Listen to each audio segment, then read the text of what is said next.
Window.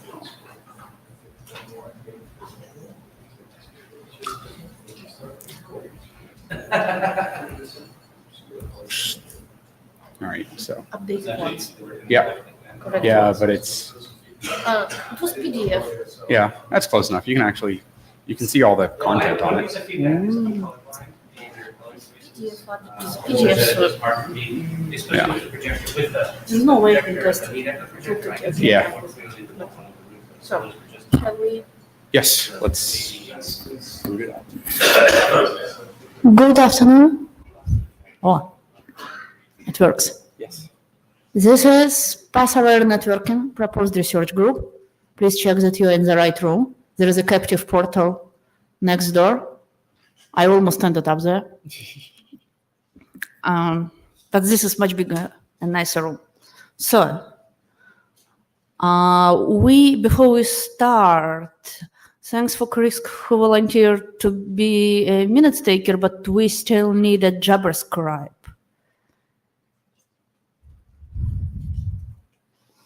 Come on, someone, please. Aaron, Thank you. Round of applause. Try to do that more grudgingly next time. It's like, Thanks, Aaron. So, not well, I think. Yeah, which does not fit very well on the screen. It's updated version. I actually do not know what's the difference, but anyway. Yeah, please read it or check it on the IETF website.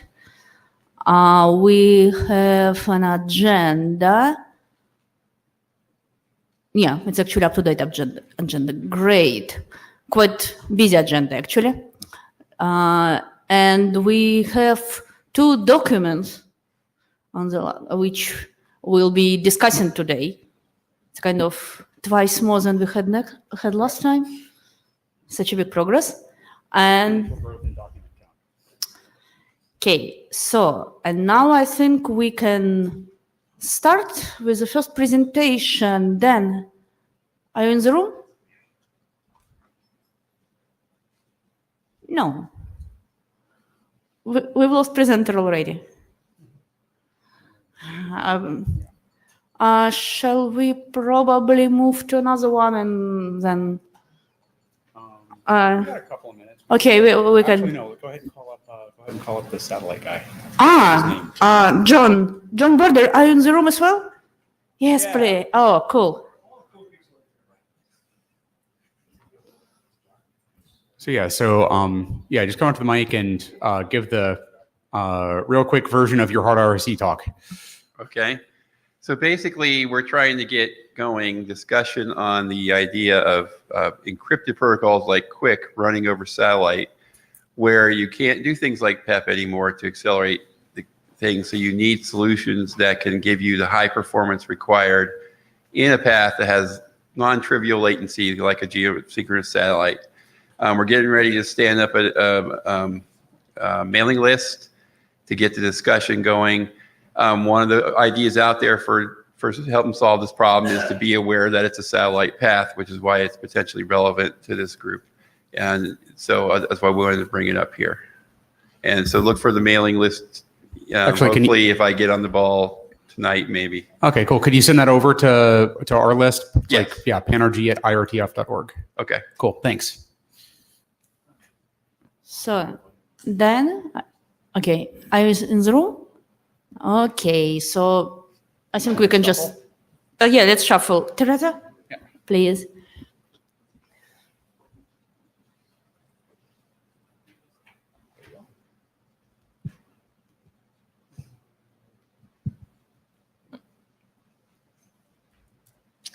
All right. Hello, I'm Teresa from TU Berlin. I'm a PhD student, and I'll do the next slide. okay.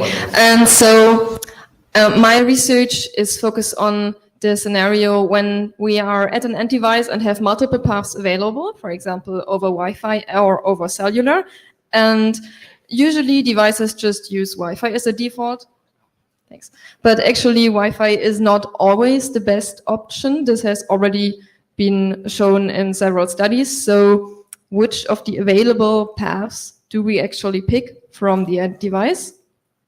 If we just use the vanilla BSD socket API, then basically assume we have a bunch of connections that we see here on the left, and then there's the two paths shown on the right at the end device.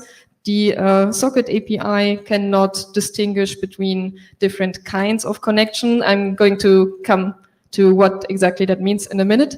So it does not have additional information on the TCP connections, for example, and then also it has no information about the paths, like about their performance. So usually what happens is it just uses a default path that is based on some system policy, what I mentioned before, just Wi-Fi is used. So socket intents is additional information on the connections. So the application that opens several connections tells us what it wants with the connection, what it knows about it, what it assumes about its own traffic, or what it prefers. This is not quality of service. This is just some hints on what should be optimized for. So let's say, should we optimize for low latency or rather for high bandwidth for the connections?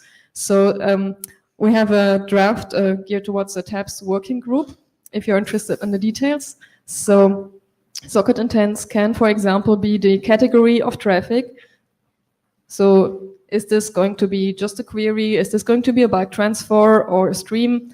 Then there's the size of the content to be received. So think about like an OS update. Is it going to be 100 megabyte that we're downloading? This is information that could be useful for path selection, right? And then also what bitrate is the application planning to send roundabout, which we could know for some video streaming applications, the timeliness or the cost preferences that the application specifies on its connections. It can also specify these properties per message, for example, but I'm going to focus on the connection for simplicity. So now assume there is connection 1, and the application has told us that it's going to be a query and it's only going to be 10 kilobyte. So now the other part that we need is we need some information about the available paths. So in our prototype, we have some property estimates, for example, the median round trip time, the maximum bitrate, or the Wi-Fi utilization. And this is actually the part that I'm going to be focusing on in this talk. So path 1 is LTE. It has a high RTT. It has also a high bandwidth. Path 2 is Wi-Fi. It has a low RTT, but also a low bandwidth.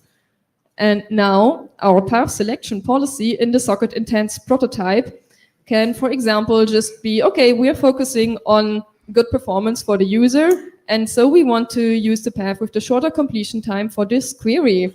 So our path selection policy has the information available about the paths, and it calculates that over LTE, the query will take about 200 milliseconds. Over Wi-Fi, it will be much shorter. So, well, just use Wi-Fi, right? And then the second connection is going to be a bulk transfer, and it's going to be 500 kilobyte. That is expected and specified by the application as a socket intent. And now the path selection policy, if it wants to still prefer the path with the shorter completion time without regarding the cost preferences, so of course it also depends on the system policy and on what the application specifies, but let's assume we still use the same path selection policy, then over LTE, this transfer is going to be completed sooner, so it would use LTE, or maybe if MPTCP is available, it could also combine both paths and just use MPTCP. So our prototype framework is works the following way. We have an application. It specifies the intents, say for a connection, and then the socket intent library that sits on top of the vanilla socket API.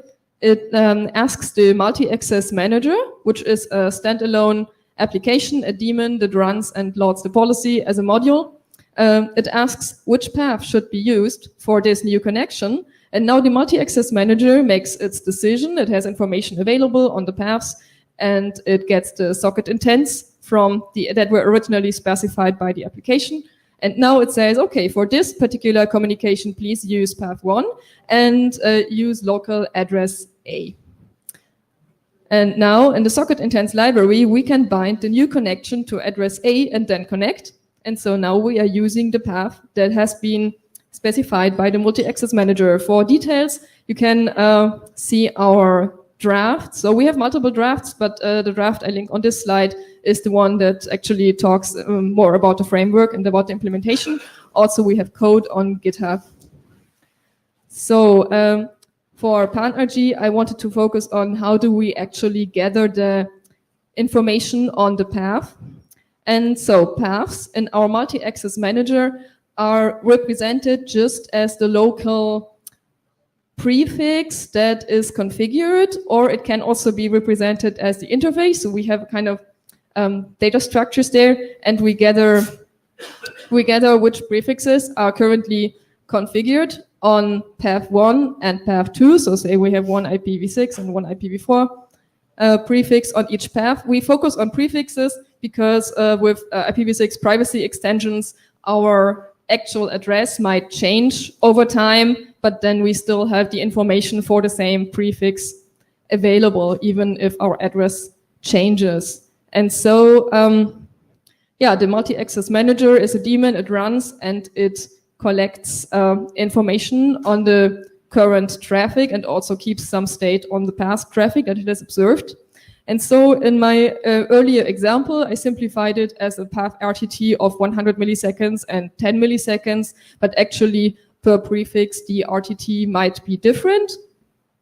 And I'm going to go into detail about the RTT on the next slide. So also we can have the bitrate and the utilization and potentially many other properties. So the path bitrate is calculated per interface, and we just read interface counters every 100 milliseconds, or we can also do it more often, and then calculate the current bitrate just using the simple formula shown. So over time, we observe that, so suppose there is a large transfer, we observe some maximum bitrate at some point, and we estimate that this is round about the maximum bitrate that we are currently getting for transfer over this interface. So this assumes that the bottleneck on a path is within the first few hops, because as I said, we assume there are 2 paths available. Of course, after the first few hops, there can be many more paths through the actual internet, but our focus is the access network. And so for each of these paths, we know per interface what we observed roundabout as a bitrate. So this is what we use as an estimate of if this is high bandwidth path, is this a low bandwidth path? And then we keep the state for 5 minutes, but it's also configurable. And then the path RTT is an RTT per prefix. So the Linux kernel keeps a state on the current TCP connections. Every TCP connection has a smoothed RTT. And we query these as RTTs for all connection over a certain prefix, also every n milliseconds. And then we calculate the mean, the median, and also we retain the minimum of the last 5 minutes. So also here we focus basically on the first hop or first few hops, and we expect them to dominate latency, which might not always be true, as we have also seen in some presentation this morning in MapRG. But so this is our abstraction for paths, and this is the RTT we get. So then also radio properties for Wi-Fi are possible to get on Linux, so we can get the received signal strengths and the modulation bit rates, and also for the utilization, there's the QBSS information element in beacon frames and also probe response frames, and we can observe that from our multi-access manager, and then know about what percent of the airtime did the access point observe the medium to be busy. So this is typically either something like around 2% what we observe, or it can be 60-70% if the medium is really busy where the access point is at. Of course, for other wireless technologies, it would be possible to get statistics, but it's hard, so we currently implement this for Wi-Fi. So currently, we are using our prototype to show that page load time for web browsing can actually be reduced with this approach. So web browsing is basically fetching several objects over several either TCP connections, or it could also, of course, be like quick streams. And it's a series of objects that we download, and through a hack we know the file size of the objects, and then we schedule the objects on the different interfaces. So what I showed earlier, the large objects go over one path, the smaller objects go over a different path, and then we ask, can we actually find a good link selection or path selection policy in this case that helps us reduce page load time. And then also we are looking for more path selection properties, policies, I meant. So there's one policy that I showed which optimizes for page load time or for object load time is one example, but then there can also be policies that optimize for cost or maybe for energy consumption and so on. And then also we want to find out more about the path. So the variation of the SRTTs can be interesting over time, but also within the SRTTs that we get from the kernel. Because say if there's 10 TCP connections on the same prefix, then we get 10 SRTTs and we calculate the mean, the median, but we can of course also, or we also do calculate the variance of these 10 TCP connections that exist in parallel. And also we can observe packet loss, and we can also get more information from the network, maybe, perhaps, but this is not, except for QBSS, this is not implemented yet, but we're still exploring ideas. So as a summary, socket intents is application provided hints on a connection or on a message, and so in our prototype we know what to optimize for. And then the path properties are gathered locally just on the end device. So right now the only signaling that is going on is that we get QBSS frames and we observe their QBSS medium utilization and also the median SRTT maximum bitrate. And then we do path selection within our multi-access manager within the policy.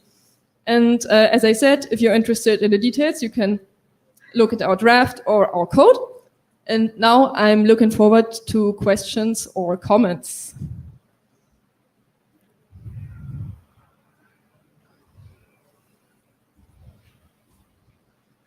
Richard Young from Yale. So I think API is pretty cool, but two questions. Number one is, how much granularity you really want to handle? For example, one pass would allow port 80, for example, HTTP, and second pass wouldn't allow it.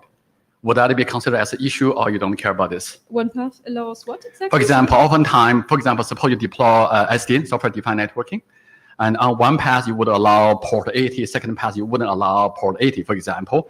And essentially that's a policy issue that's inside network information. And you plan to collect those information eventually in your implementation? Or maybe that's really probably you should design in part of your API? Yeah, we don't do this yet, but there's a lot of room for like collecting more information on the path, such as which protocols are supported, for example, would be also a really interesting question, right? So are there any middle boxes on the one path or on the other path? And is there anything blocked? And so, but for protocol selection, we are limited by the socket API. Right. Basically, for example, all this eventually can become very complex. Okay. And the second question will be following. I think API is probably fine, and mostly questions about your intention to handle the path property collection. For example, the available bandwidth, essentially to compute the finishing time, can depend on the dynamics. And for example, depends on the TCP and TCP Reno, TCP Vegas. They have all essentially utility functions, and the bandwidth sharing depends very complex on the bandwidth sharing. Essentially, need to solve the global optimization problem. And do you think that will eventually be in scope, or essential assumption would be okay? And your number one is you probably can approximate using, for example, loss rates. If your flow is small enough, you will not move the market. You probably can approximate by estimating some kind of loss rate. Otherwise, you probably handle some kind of dynamics. Estimate, okay, what if I start this very large flow and the overall bandwidth allocation of the whole network will be changed, and how do we handle that? Is that really in scope, or that will be considered as total out of scope? Could you repeat the question a little bit more slowly, please? Okay, sure. Let me slow down. Okay. So the second question is, oftentimes there's a lot of dynamics. Yeah. When you start a flow, and actually the eventual bandwidth you will get depends on your started flow or not. Does the bandwidth depend Right. on this? For example, suppose there's 2 bottlenecks or 3 bottlenecks. Yeah. And they all kind of very finely TCP cross paths. And the bandwidth is essentially allocated. You could compute using essentially Frank-Hallis equation, utility function framework. Okay, let me take it offline.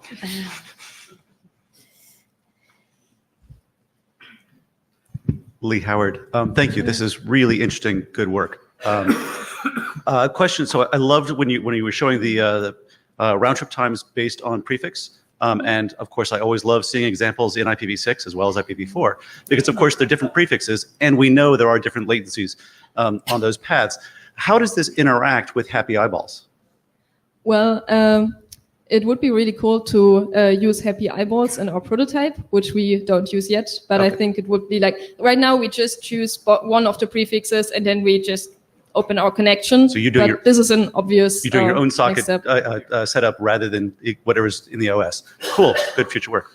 Thanks. Hi, Olivier Tilmans. I have a small question about the measurements you're doing for TCP. So you want something that has low latency, but the thing is when you measure smooth RTTs, you're measuring up to the TCP endpoint that may be behind proxy. So if well, that's actually an open question for you. That how would you handle it if you wanted an application on top of it that wanted high or a low time to interact, if you want. So bypassing a proxy. So you would, I guess, need to integrate with something else. I don't know. We could differentiate by endpoint, assuming not all endpoints are behind a proxy. I don't have an answer for you, but it's something I've observed already that beats me already. So. Hi, Fabian Schneider, NEC. Quick question. It seems that most of the time the connection initiator would not know the intent that the application has, because it probably is dependent on what the contacted server wants to transmit. It seems like you probably want to explore something in the direction of how to get the intent over from the other side to the connection establishment, or I mean, vice versa. Yeah, currently we only, like, our prototype is only on one side, on the client side mostly. So the other endpoint does not have to signal us anything. So it depends on the application, and like the application needs to use our API. So yeah. So I'm just saying, like on a future direction, you probably want to explore some mechanisms how to exchange intent between the two endpoints before establishing the connection, or having some other mechanism that leverages multiple options to get data across. Well, for HTTP, the hack is that we just do a head request of the first, say, 4 kilobytes, and then we get the content length of the entire object, and then we know the object size. So we get the information from the other side. But then your connection is already established, so you would need to that's do true, a new one, right? If the remainder of the object is 1 megabyte, then maybe we want to schedule the remainder over the other path. Yeah. Okay. Thanks. No more questions? You can also find me offline. I'm here all week. Thank you. And the next presentation is Daniel.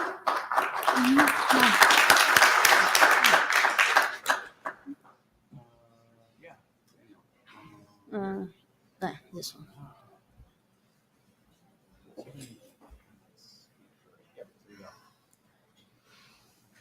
Sorry for arriving late. I think I needed path awareness to get to the room. So I'm going to present service-aware networking using SR from an operator viewpoint. So there may not be going down to the bits as my previous speaker, but we're going to go see our challenges and where we're thinking about going to using that model for path awareness. So our telco challenges, I'm going to go really fast. The problem statement is what happens and what's the view from our side is, well, you know it, the internet is growing, so it's not big news. Our networks is really static. Some of our network devices in our network still don't support SNMP, so that tells you how much our network is old.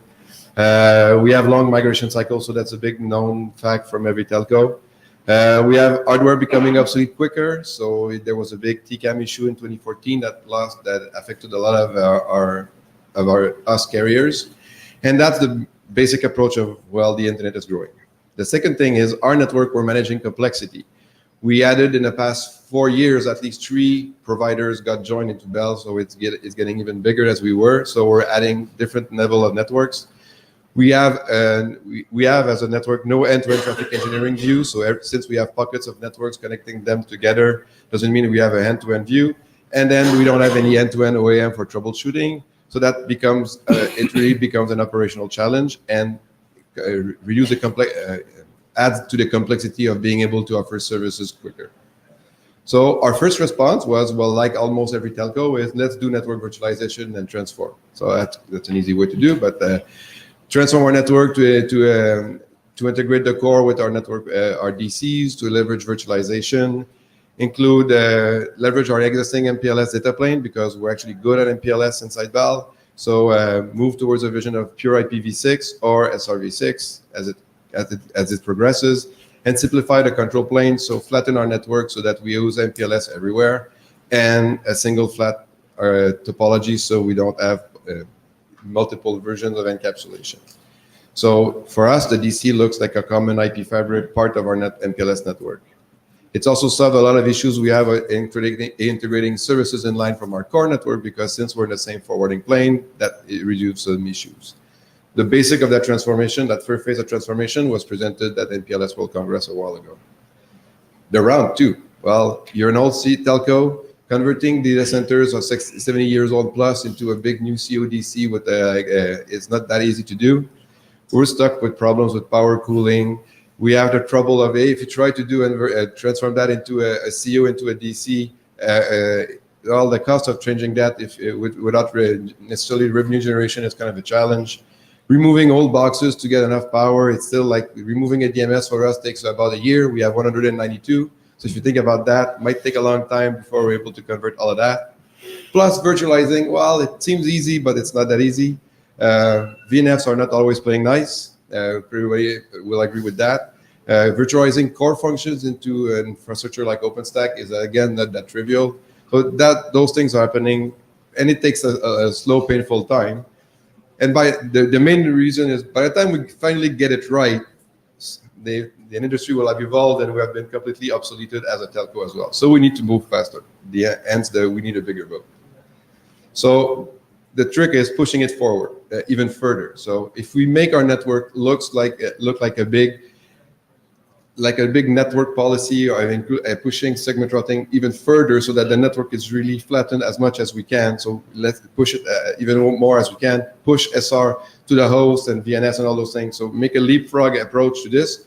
Then we can start leveraging mechanism we're building with SR, which are SRTE, on-demand XUP, or other technologies. In the end, we're pushing the limits so closer to the edge than we're getting closer to the application. Our level is being able to offer a network service which is bound or is able to support the application. So, but why? Why do we want to make this statement? Is we want to make our network stateless. As much as we remove state from the underlying network and we push it to the edges, it removes a bunch of encapsulation, decapsulation, middle boxes, which we would like to remove, and in the end will probably be removed because virtualization technologies are evolving as well. We want to distribute function processing, virtualizing a physical box that does 100 gig of line rate throughput into a virtual function. If somebody's able to do it really easily without any problems, I would like him to talk to me, because that's not a trivial problem. And at the same time, we figure out that if we push it to the edges, doing smaller functions really close to the end user is really easier. Abstracting complexity is, for us, a service chain is not a service chain, it's a network policy. Services are part of our network traffic engineering mechanism, are part of what we will do with path computation, what we do with low latency links versus standard links. So a chain is not just one firewall connecting to another application, it's the end-to-end view. And that's what we call, for us, as a network policy. Being able to apply functions where they need to be, closer to the application and where it makes more sense. So for us, network policies are service functions, TE behaviors, and I put it as SRv6 end functions. I'm going to talk to it a bit later. So for us, a view of path awareness is, in a presentation I did on the P4 Summit, I talked to it about being able to do the network as an ASIC, so doing parsing at the edges as much as we can, doing classification. On that primitive, you apply network policies, which is anywhere in the network you can distribute the processing where it makes sense, and based on application requirements. So we don't expect, we need to have a better way of communicating the application needs so they can build those policies. For us, it becomes programming at all layers, programming the SID functions at the where the function should be, and or use SRTE to be able to create that end-to-end network function, which is the network end-to-end policy. The demo we did was with SRv6, but could be done as well for SR and PLS. So one way to expect network behaviors is we don't necessarily need special functions to do something. So the example I'm using right now is one of the concepts we have with SRv6 and the SRH is we can encode a lot of functions into this. So we can say, for example, instead of having metadata to explain what a firewall is supposed to be, can you use a SID segment and say, here's a function, and the argument is the policy it should be using. So there's mechanism we can use to simplify a lot of messaging we send into the network. But the trick is always, well, it's cool, you can do a lot of those things, but how we can program those? So we implement SR on the host. SR on the host, you have a bit more flexibility on what you can do. So we have a lot of implementations right now. We've done SRH in Linux kernel, we've done SR and PLS and SRv6 in EPP. And for those who knew, we did the implementation of SRv6 in P4. So we can implement that in both ASIC and FPGAs, which really is interesting to us. But there's still need to do some work. So for example, it's cool, I have a data plane, it works with SR and PLS and SRv6. Well, OpenStack doesn't understand anything of this. He sees so that the construct to make it work in an orchestration platform is not the same. We also need end-to-end orchestration. So right now, everything we do in orchestration, like we are involved in ONAP as well, is based on other primitives than doing network policies based on SR. So we need to include that into our equation. So now we know how to program SR to the host. No, we know how to do to build a network policy inside the network, but what's missing? Well, we have challenges on the path awareness. Right now, one of the big focus we have is we're getting good at explaining a path to somebody. We can tell using PCE. The old time we used BGP, extended communities between providers, or BGP communities between providers to talk to each other. We can send an information to private to PVDs. The trouble is that's good. So we know how to tell somebody what to do. We have not really that much awareness of receiving the questions of somebody telling us what they need. And right now that becomes swivel chair emails or a big web portal with a bunch of templates telling us what should be done. So the question is, and the second part I'm talking about is there's actually work done in TIP, the Telecom Infra project, for those who are aware, where they were talking about how to exchange information between content providers and service providers. So instead of having to build a bunch of cache engines everywhere and oversubscribe the network, can we leverage some mechanisms? In that case, they use Alto as a mechanism to be able to exchange information. So what the provider needs, what the ISP is able to give, and based on that, you build a path that could be done. That was interesting work. But now, how can the app ask for a policy? And that's, I think, you can remove the sub-bullets of the first point, but right now what we need is a simpler way to express those network path requests. How can an application owner, or if you think about this, if we're pushing really closer to the application, how can an administrator or an application developer make a network request based on his application requirements so that he doesn't end up being needed to understand how MPLS VPN works or SRTE works. And that the trouble is right now, so that we have a gap between what an application developer, pure application developer does versus what the network is able to give him. So there has been proposed ideas in that frame. For example, it was one about using kind of a DNS proxy, and I've put the reference to the paper there. But I think that for us as a challenge right now, if we want to move forward into our level, is we know how to program the network. We know where we're going with a single simplified data plane. The trick is we need to find ways to make it simpler for our external partners, external users, even customers, or our applications to ask the request to our network. Thank you. Any questions? Or was I here? We have 10 minutes for questions, actually, so don't be shy. Okay.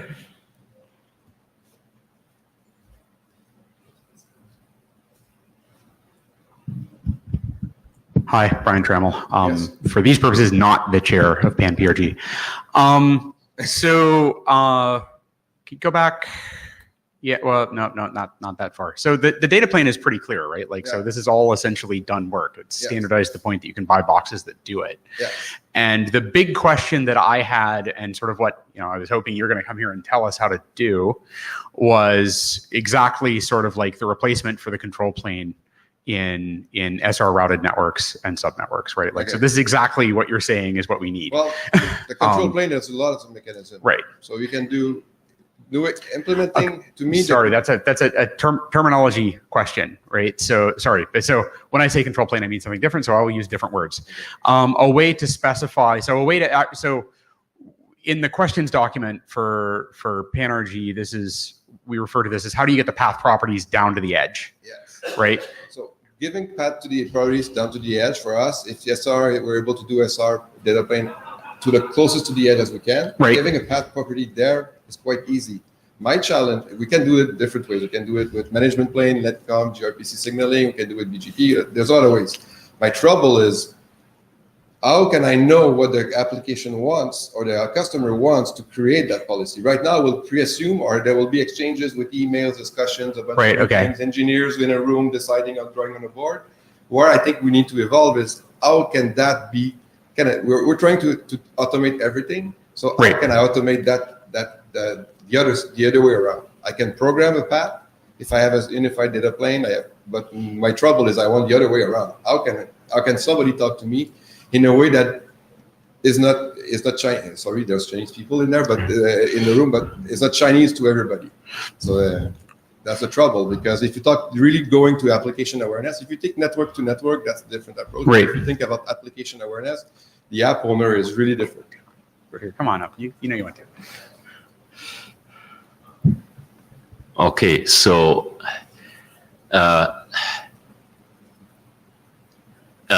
in the title you are talking about service aware. Yeah. Seems to me what you are asking is, how can I make the application network aware?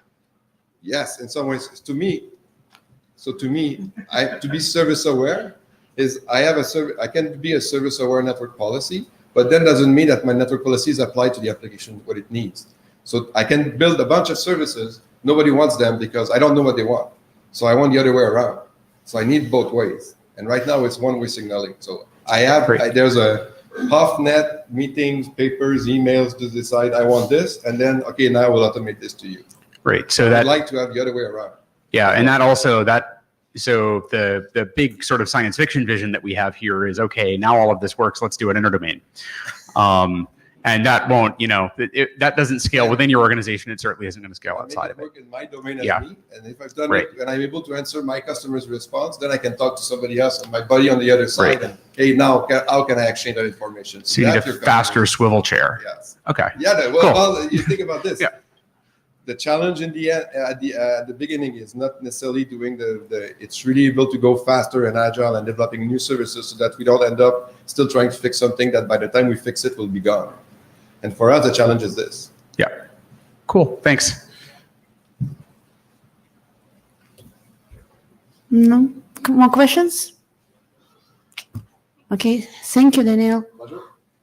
And the next presenter is Tom. Are you in the room?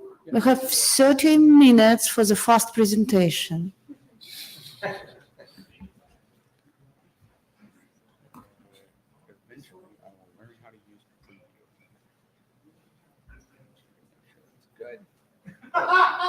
Sorry, I tested your joke for you. Got it. I just wanted to make sure that the thing would work. All right, I messed that. Okay, so apparently the joke's already started. My name is Tom Herbert, and I'm going to talk about firewall and service tickets. This was low. That better? So what we're trying to do here is, this is a method for applications to signal the network. I think it kind of came up in the last presentation. And I think this has been a general idea that people have wanted. And there's kind of a long list of laundry items. We want this to be extensible, expressible, have an application signal the types of service it wants, but also be able to do this such that if a service wants a specific, or an application wants a specific type of service, then it should be granted that service, and maybe somebody else shouldn't be able to kind of steal that service or use that same parameters. So this shows a long list of laundry items, efficient, dynamic. We would like to reduce the amount of DPI in the network in order to do stuff like this, and also not to enclose the internals of the network. So in some sense, these requests for service should be somewhat abstracted and work within a transport protocol. So today we know about diffserv. This is a wonderful mechanism, kind of limited in terms of how much information it can express, and also the controls. It's hard to control applications from just arbitrarily setting it. DPI has been used. That's been a little obsoleted because of TLS, so it's become harder and harder for networks to look inside the packet to figure out if it's cat video or not, and maybe what have you. Spud and Plus were some good efforts done previously. The idea was to do sort of signaling over UDP. So some of the ideas here are actually borrowed from those initiatives. There are a number of ad hoc mechanisms. One of the interesting ones was a proposal in TCP to add a TCP option to do some quality of service, and then applications could set this, and the network would somehow interpret TCP options. And there's a couple of other in-band signaling. The one that I have there is kind of a little more generic over use of extension headers, like this one will also. So, but today I want to talk about tickets. And the idea of a ticket, it kind of is what it sounds like. When a packet wants to enter the network, they present a ticket. And the ticket gives you two things. It gives you admission to the network, so it says you're allowed to enter the network. And it gives you kind of the services that will be applied to the packet. So the idea is every packet gets a ticket, and when the packet enters a network, and I'll get to the meaning of entering a network in a minute, when it enters a network, the services are applied and the admissibility of the packet is checked. So when you have tickets, you need ticket agents. Ticket agents are going to be nodes in the network that provide tickets to the application. So basically the idea is the application sends a request to a ticket agent, and the request will be somewhat expressible. So this is kind of a one-time thing. So maybe a little more abstracted than just like bandwidth or priority. It may have other interesting characteristics. For instance, it may describe video characteristics in terms of frame per second or bit rate. So the ticket agent, once it gets this, then it can decide whether or not to issue a ticket. If it does, it gives that back to the application. And then the application arranges this ticket to be attached to its packets. So as I mentioned on ingress, networks interpret the tickets. So the tickets will be part of the packet. If it's valid, the packet is allowed to enter the network. If it's not valid, packet would be dropped, or there's some other alternatives. Tickets may be a little out of date, for instance, in which case we have some provisions for that. But once a ticket is accepted, then the ticket itself will indicate to the network the services that should be provided. And the network then can convert that into the network mechanisms to implement the services. For instance, it may go into network slices, could be encapsulated for segment routing, as discussed previously, NFV, what have you. So one important aspect of tickets is that they need to be round trip. So when the application sets the ticket in the forward path, so it's sending packets into the network, that's fairly simple. So the application just sets the ticket, it's sent into the network. However, in most applications, packets will come back for that particular flow. And the intent is that the application wants services in both directions. So the question is how to do that. And the answer is we will reflect the tickets at the peer and have them come back. So there's basically two variants of the same ticket. One is ticket sent in the forward direction, which means apply the services in this ticket to the local network. Packet leaves and it's reflected at the peer.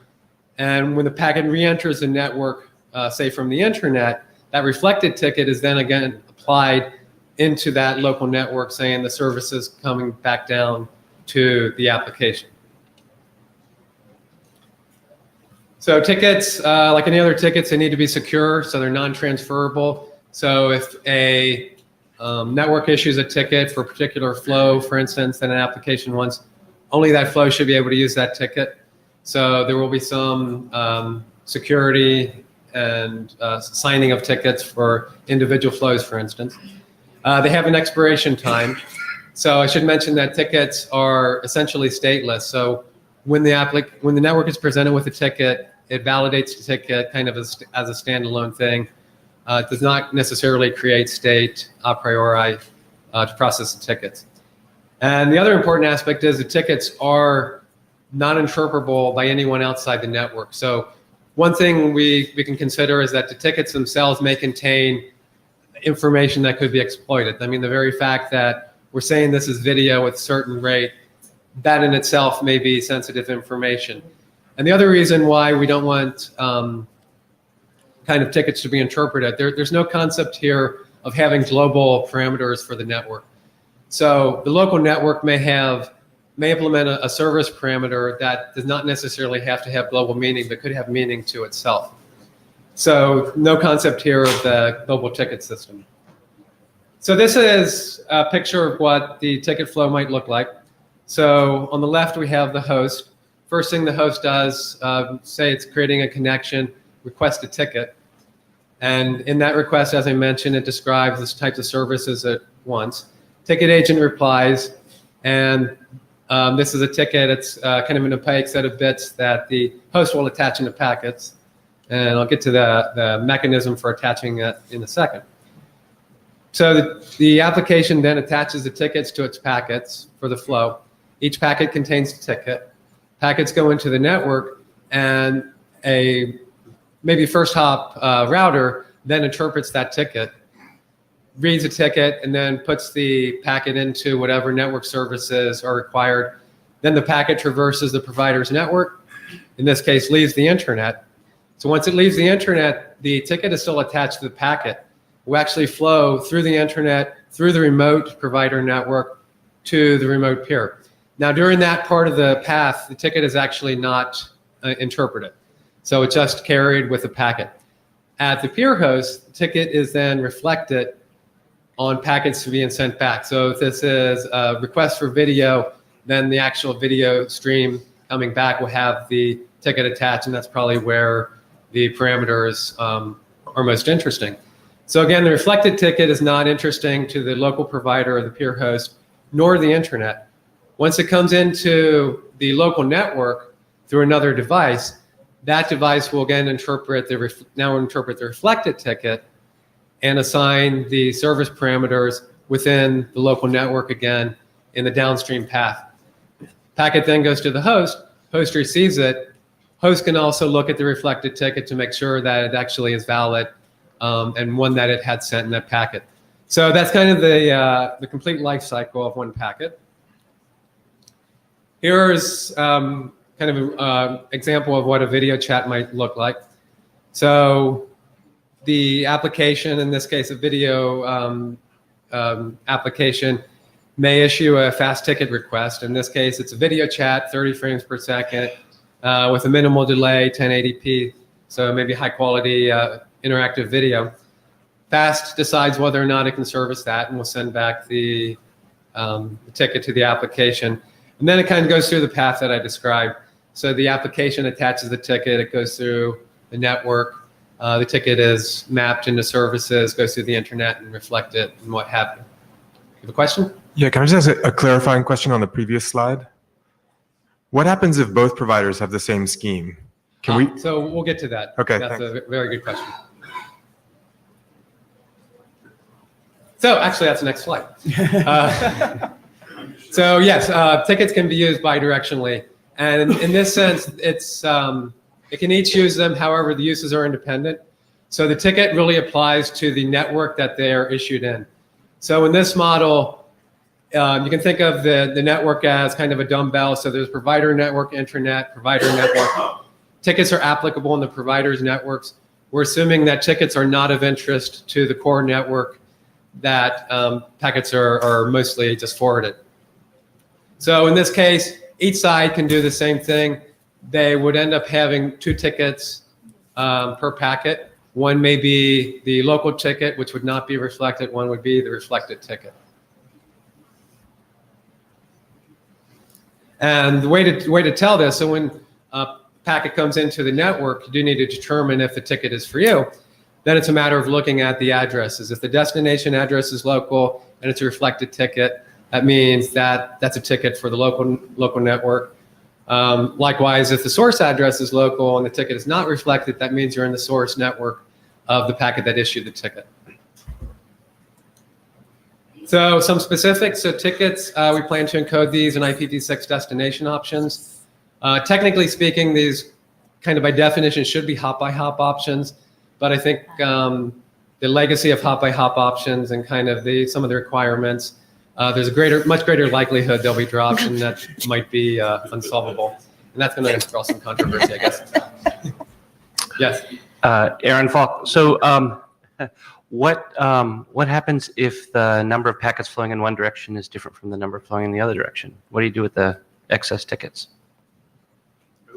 What do you mean? Each packet can have a ticket. So tickets are unidirectional. The per flow ticket on every packet. So is that true? It's a per flow ticket on every packet? Yes, it can be per flow. So suppose you've got 100 tickets going up, 100 packets per second going up, and 1,000 packets per second going down. How many tickets are on the downstream? What's the? Each packet has at most 2 tickets associated with it. So okay, and suppose there's 1,000 packets going up and 100 packets going down. So, but yeah, is it? Okay, okay. He's not saying that, but that's what I'm. There's no state associated with the tickets. Tickets are per packet. Great. You know what? I'll jump on you for the destination option thing at the end. So, Fabian Schneider, NEC again. Why do you? What brought you to the insight that you only want one ticket in each direction? Why do you think it's not important to have the thing that you do to a packet that is ticketed in multiple domain networks? You mean in the core? Yeah. I think that has a lot to do, say a mobile network. There's a lot of things the mobile network can do. So the edge does have a lot. But I mean, your example is you want to provision QS. If your QS provisioning breaks down in the core of the network, you're back to zero, right? So it is a little bit of a trade-off. We could do that. However, then we would need a more complex thing to identify the tickets. We thought of adding like an AS number. Yeah. So are you aware of the service function chaining or the network service headers? I think they are called. I mean that goes in a similar direction. I know they are not kind of secure and all that, but it seems like I don't know. I mean. Well, I mean it's the other part of that is. Do you want to have a global system where, say how do you implement a global priority? That's everybody's going to have a different concept of that, right? So we're trying to. True. No, but I mean, let's take the global priority question at the end. Okay. You have more slides. Let me ask something different. So you might still want to have each network, have a ticket agent that assigns a ticket to its local processing, right? Yes. So, but you can't do it because you can only have one ticket per direction. You get tickets from your local network. Yeah. Okay. If you wish to do something more elaborate, then you could do that. But then your application has to be contacting more than one ticket agent, right? It would have to contact other networks. So the other alternative here is if you want to schedule a whole path, then you can do that from the ticket itself. Okay. So you use segment routing, and you can route through the whole network. And so there are other options, right? How large do you expect your tickets to be? So that's an interesting question. I want them to be as small as possible. So the tickets. You saw the unicorn at the front, right? Yeah, so we're already sticking 2 on each packet. So tell you what, let me defer because I have some more information on that. Okay. Clarifying question on this slide? No, yeah, same slide, yeah. Okay. Hi, my name is Uma, Huawei Hi, Tom. Hi, how you doing? Yeah. So you said that it's a destination option or hop by hop option? Destination. Destination. So how intermediate node can verify that? It can? I didn't understand. Intermediate network node cannot verify destination option. Is it a rule like that, or it has to only hop by hop option, right? The node that generates the ticket? No. No, the network which is verifying the ticket.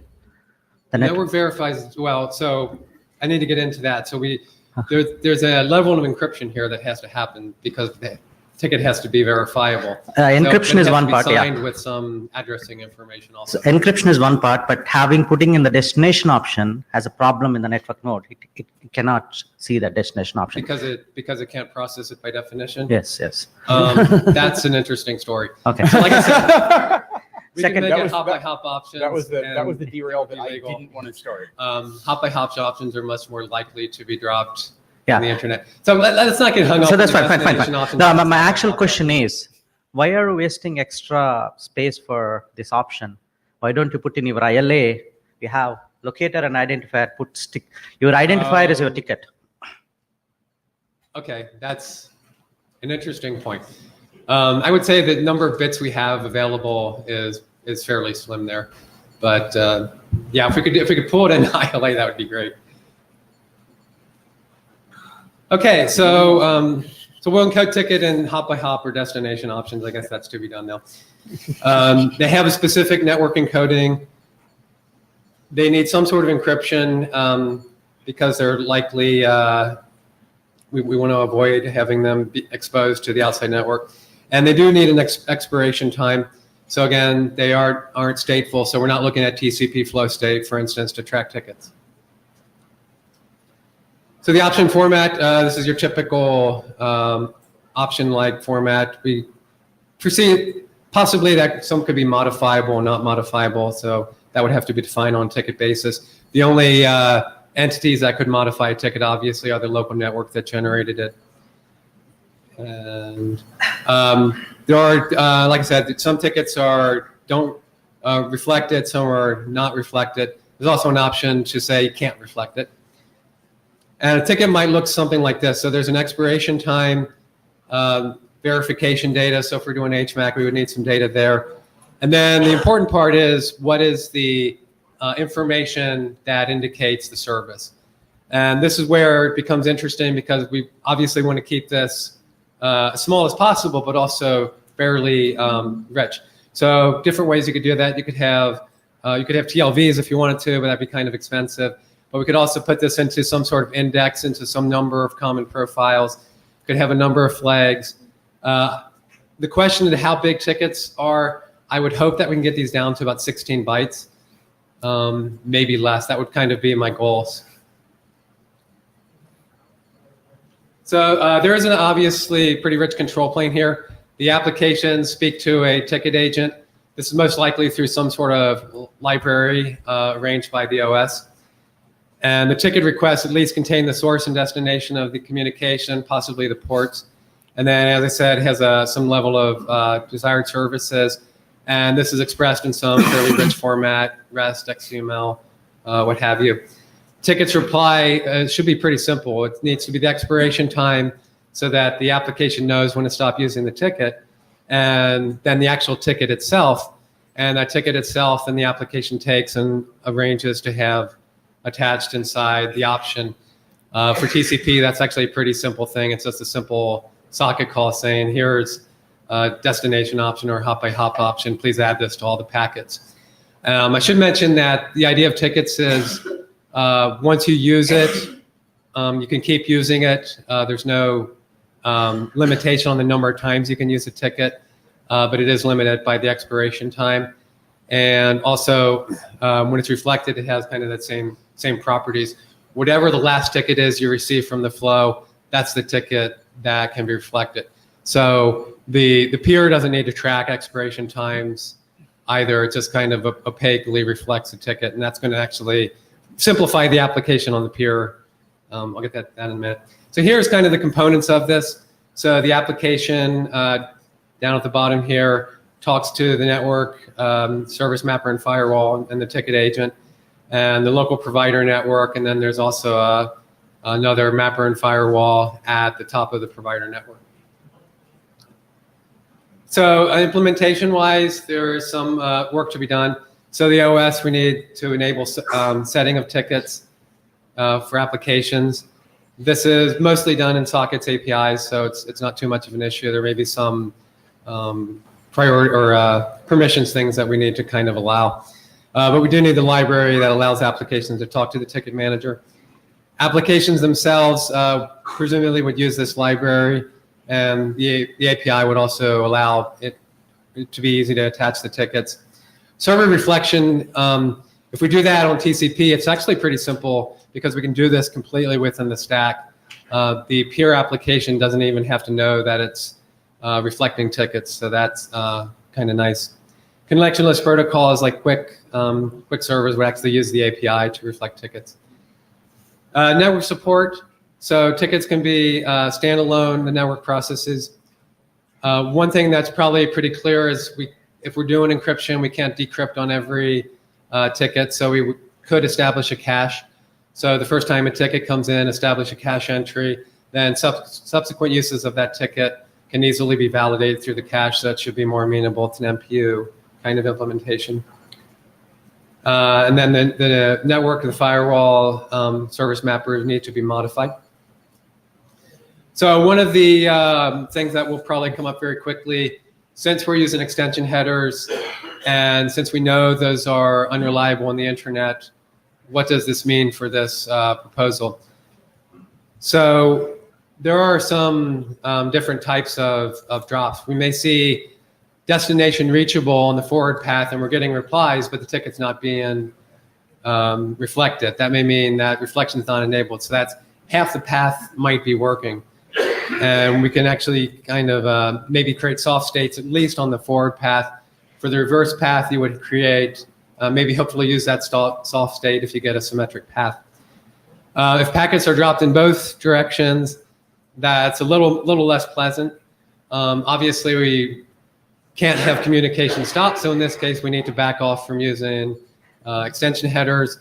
In that case, it's less likely we could use the tickets. Maybe we can, you'd have to back off to some sort of stateful mapping, kind of unpleasant. But the hope is that over time, the number of hosts or networks dropping extension headers goes down.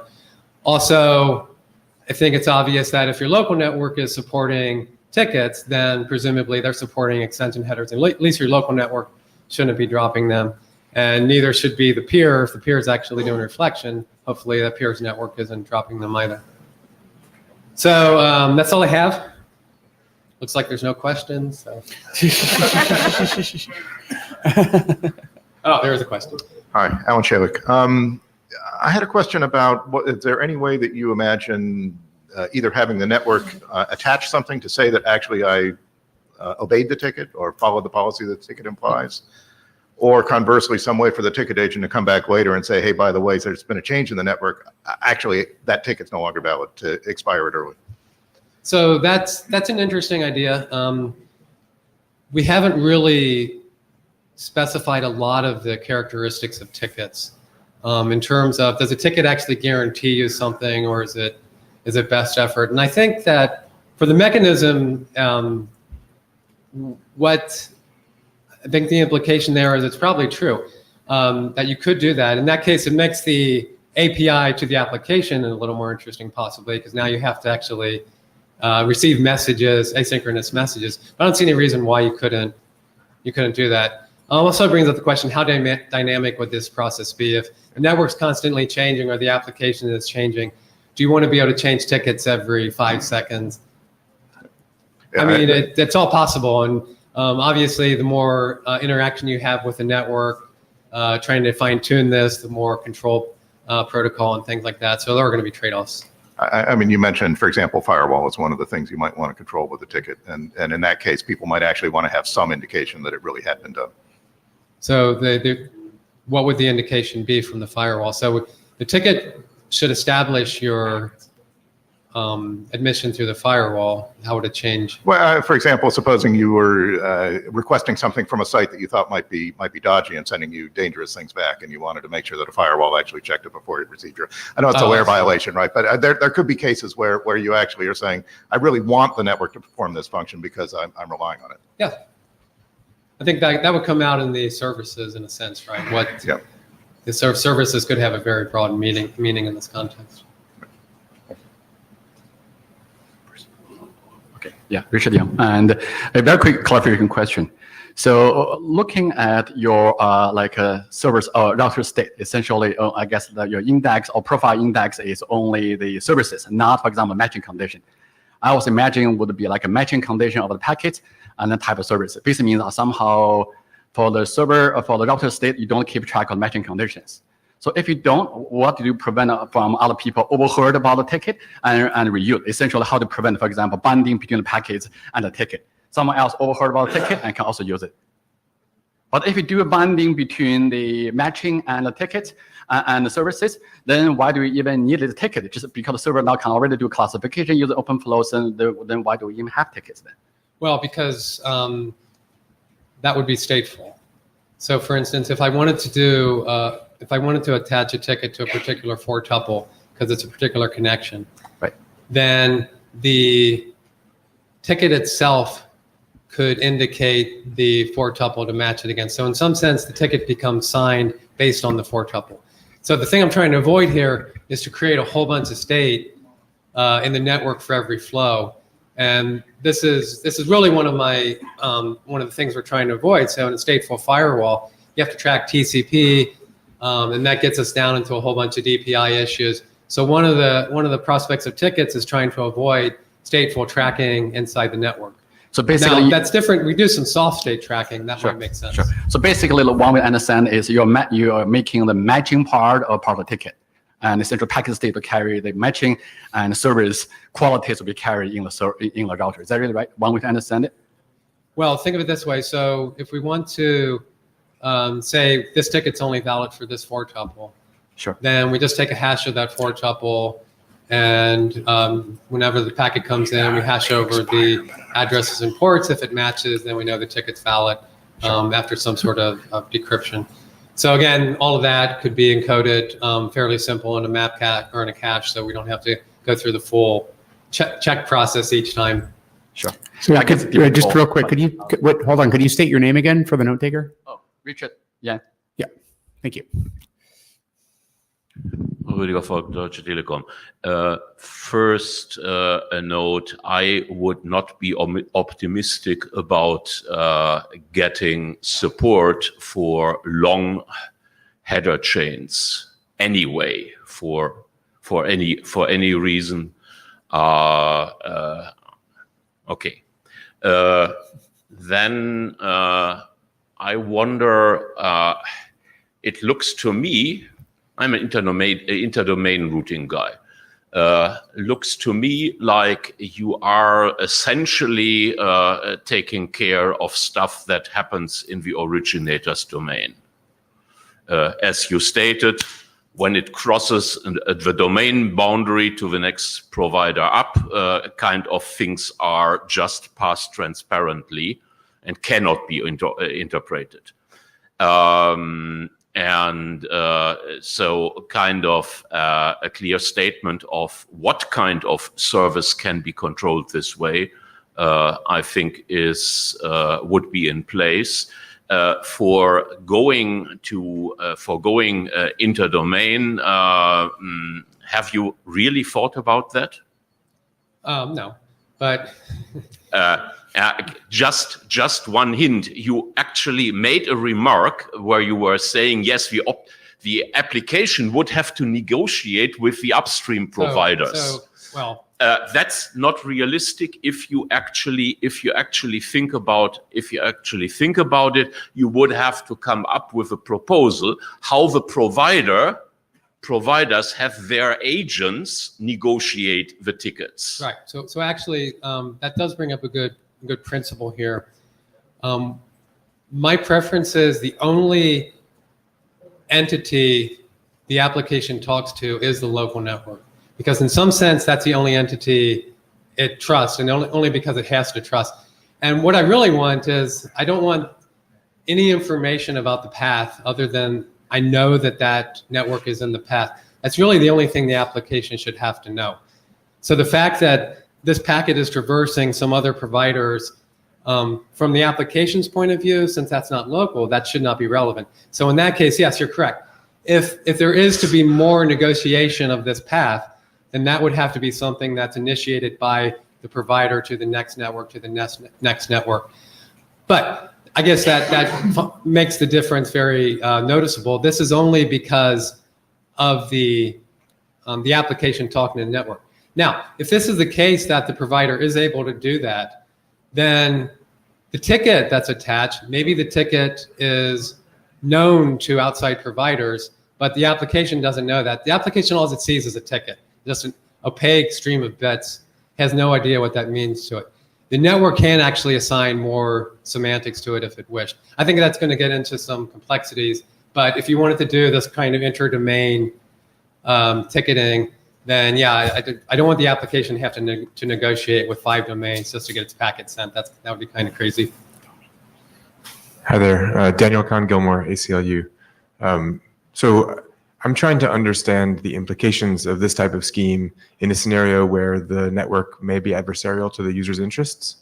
For example, the network provider may not want to deliver voice traffic to the user because they want to sell the user their voice traffic, which comes at a premium. So do you have any plans for how this scheme could be used in a way that doesn't... Are you pulling the net neutrality question? I didn't say the word net neutrality. I'm asking about a situation where there's a network that might be adversarial to the user, and if there's a way that a user can protect themselves. So I would view it this way. Like I said, see, the user in a sense has to trust the network. I mean, they're getting service from the network. That adversarial to the users, I'm not sure how much we can do. If the user says, I want service A, and the network doesn't provide it, then that's a problem. And this did come up as having lunch before. We do need a way to allow the application to verify the service they're actually getting. So you do need that feedback, and presumably you can't trust the network to say, oh yeah, you're getting that service. So the application would have to decide if it's getting the service it paid for in that sense. But I'm not sure what else you could do.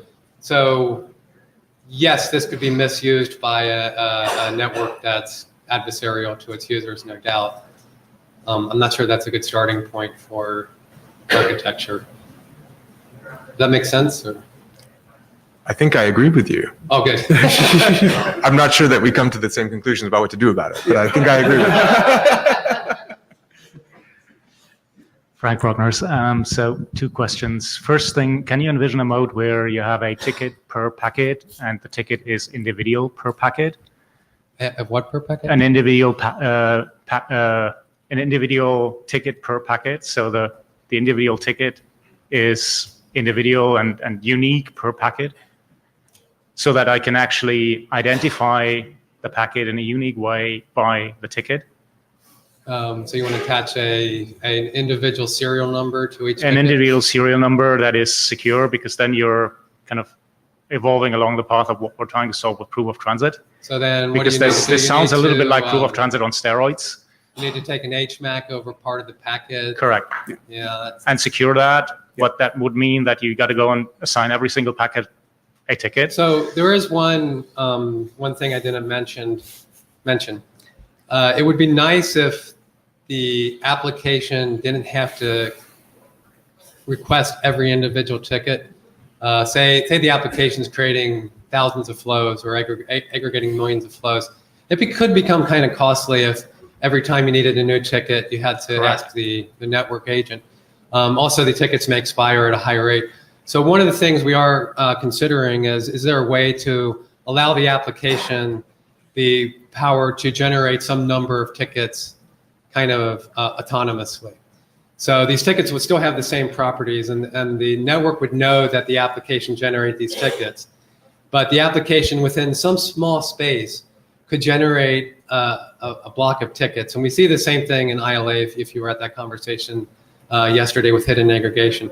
So we want the network to have secure identifiers in some sense, but allow applications to actually create those on a small scale. So then instead of having to create each individual ticket and give it to the application, what if the network could just say, okay, you can print your own ticket booklet, you can print 1,000 tickets, and here's how to do it, and I will honor those 1,000 tickets.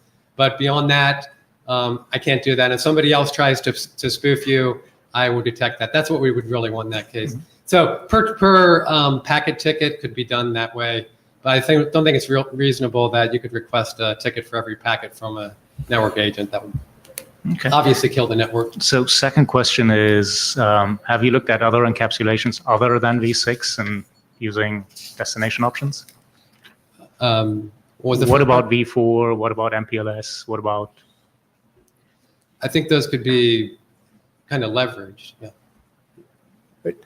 Quick, you already answered this clarifying question. How big are these tickets?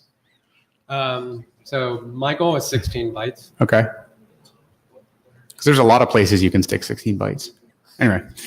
So I figure IPv6 address 16 bytes. Yeah. I don't know if you're familiar with the DLEQ work that was discussed at CFRG, discrete log quality work that's being used for privacy pass. Are you aware of this work? No, I'm not. So if you're thinking more about what types of ticket issuance you might be interested in, where a network provider wants to sort of bind itself to the mast and be a good citizen and prove that it's not doing certain kinds of things that users might not like, you might want to look into ticket issuance that's a blinded form of ticket issuance. So that the network, it limits what the network provider can do and provides the user with more autonomy. So if you're interested in looking at how to do more equitable ticket distribution, take a look at the DLEQ work that's coming out of CFRG right now. I see. So you basically want the anonymous request to come in somehow. That's an interesting idea. Yeah, Chris, but just commenting on DKG's comment, it's possible to verify these particular tickets in batches, so that maybe will help performance if you do want to go down that route. So if you are interested, we should talk more about that. Yeah, and I'd like to cut the line after the last question, okay? Okay. Hi, my name is Uma again. I like the idea of, application generating its own ticket space. It has to HMAC it, that's it. Your provider has the key, you just MAC it, and you don't have to talk to the agent to get the ticket, and you can do per packet. Okay. Thank you. Thank you very much. Tommy.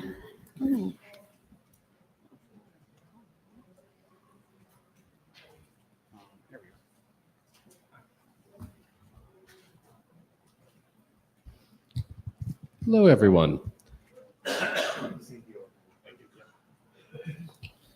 Hi, I'm Tommy Pauly from Apple, and I'm just giving a very quick pitch, just a 5-minute little pitch here for some work that's going on in TAPS, which is tomorrow morning. So I think this is actually talked a little bit about last time at PANRG discussing post-socket API stuff, but I want to present the work that we're currently doing for path awareness in API for transports. So here are just 3 thoughts that we're trying to incorporate into our API models as we're trying to look at how to give more path and transport flexibility. We want to make sure that APIs allow applications to expect multiple paths as the default. And so it's interesting to think about how APIs can be designed to not just think of a single connection as one set of IP addresses on one path. We're also trying to consider how applications and protocols can handle path changes gracefully. And what this means is that when we're dealing with multipath, things like MPTCP, things like Quick becoming more path aware, more mobile, is this done in a way that requires a lot of application interaction?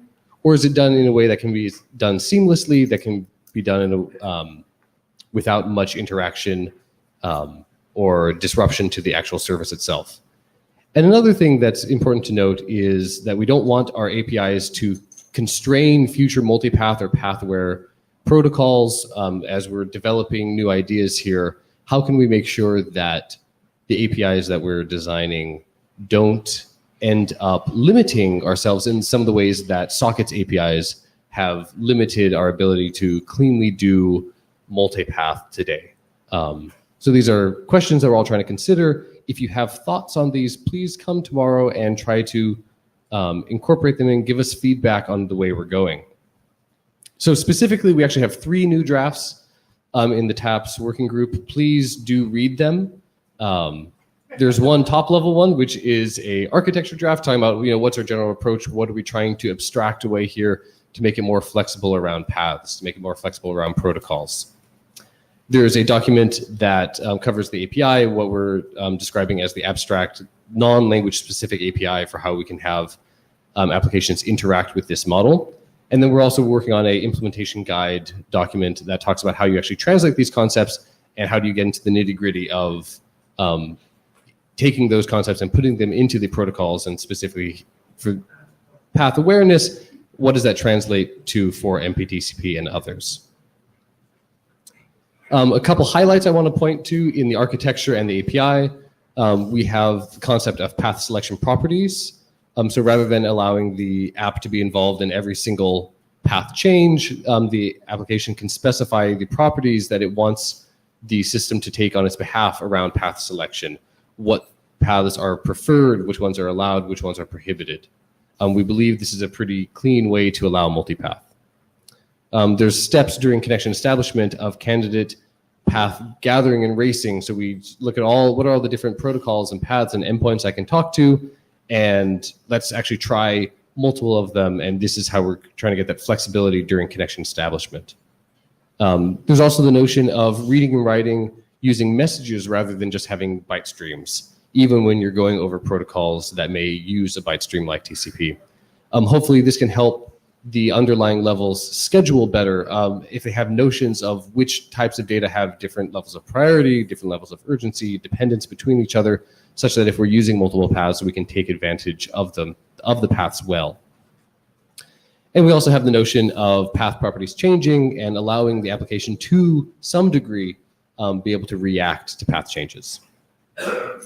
So anyway, the next steps, we're going to be talking about this all tomorrow at TAPS. If you're interested in this type of work, how APIs can allow our protocols and our devices to become more path aware, please join us. If there are concepts that you think do need to be exposed to promote path awareness, please come and let us know. And also, if there are concepts that we're adding into these that maybe are harmful to path awareness, that are actually constraining future use cases, also please let us know those. We want to make sure we have a good future-proof design here. And that's it. Thomas Eckert. So which of these drafts would be the best to read in terms of summarizing the experience you've gained from revisiting what ICE has already done? Yes. Right. Colin's in the room. You want to step up here? Colin. Yes. So, right, we are working on incorporating that. We have some of the text there. I think that would mainly be in the architecture and API documents. The architecture is a fairly brief introduction to it, and then the API is trying to describe how you interact with that. But Colin, please take the mic. Hi, Colin Perkins, co-author of some of these drafts. The architecture and the interface talk about this a little bit. The implementation draft has a much longer discussion, although that needs to be revised and brought up to date still. Yes. These all have 0.0 in the name. Right. These are all 0.0. They've been written very freshly, and that's especially one of the areas that we believe needs to be fleshed out. So I'd say take a look at what we have so far. I mean, the idea is certainly to incorporate the ICE algorithms and happy eyeballs work into this.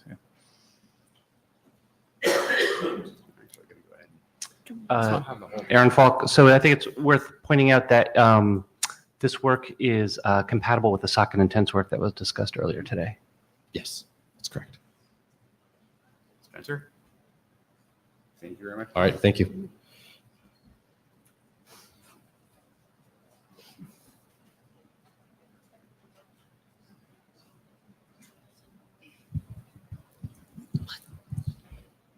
So I'm Spencer Dawkins. I'm the outgoing transport area director. I don't step down until next March, but I just like saying it. Next slide, please.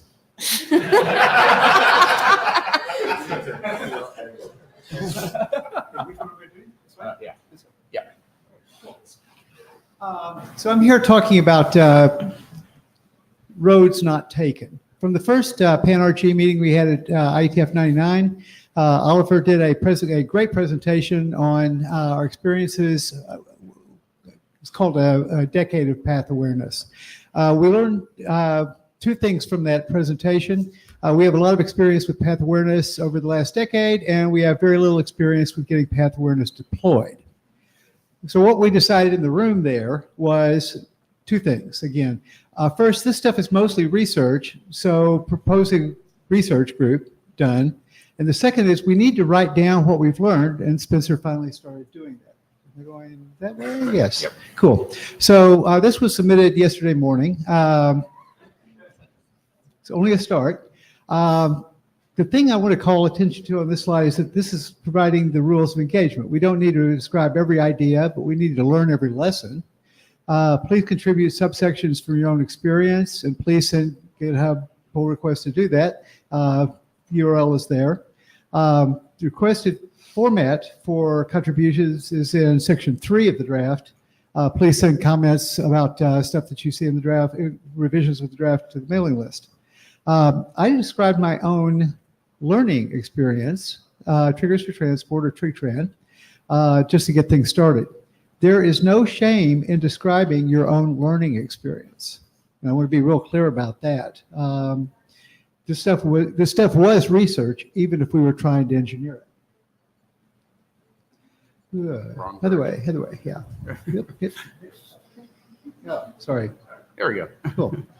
So what my contribution looked like, which is section 4.2 of this draft, is a short description of 2002 era TCP timer behavior problems, a lot of which had to do with TCPs that would back off for a long time, exponential back off. So if your link has been down for a while, you've backed off for a while, even if your link comes back up. Provide a short description of what was tried to improve things, which was basically saying, oh, can we get hints from the first hop device that saw a link go active, basically. Providing my summary of the lessons learned as far as I was concerned. First, to give you an example of what I'm thinking about here, is that you can't add complexity if you don't take complexity away. We had problems with basically saying that if you were worried about congestion, for instance, that in congestion you can lose triggers. You can lose the signal that you're hoping to find out about to speed up and slow down. It turns out that that's really awkward, so it turns out that the TCPs leave all the mechanisms in there that they would use to recover if they didn't get a trigger, which they don't get today anyway. So basically all we could do is add complexity. We couldn't take complexity away. A related part of that was that come on, this is 2002, right? Everything was unauthenticated. I'm not sure we had deprecated plain text passwords yet.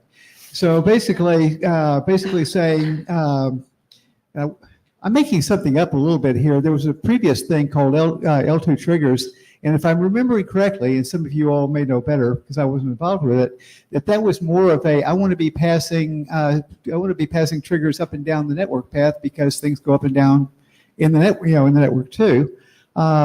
And basically, we said, this stuff is all unauthenticated. The best we can do is trust the next hop device. And even that, we said, well, fine. The transport community was a lot more happy to get triggers to slow down rather than to speed up. Third thing was, if you need support in the network, operators will want to bill for that. And what we were providing was not a big enough benefit to where they could sell this as a service distinct from other things that they were selling. The way this falls into the draft is that this got stuck in as section 4.2. In section 2, which is a summary section, I tried to do a less detailed version of these lessons. My suggestion to people who have experience that I haven't captured, which is basically all the experience we have except for triggers for transport,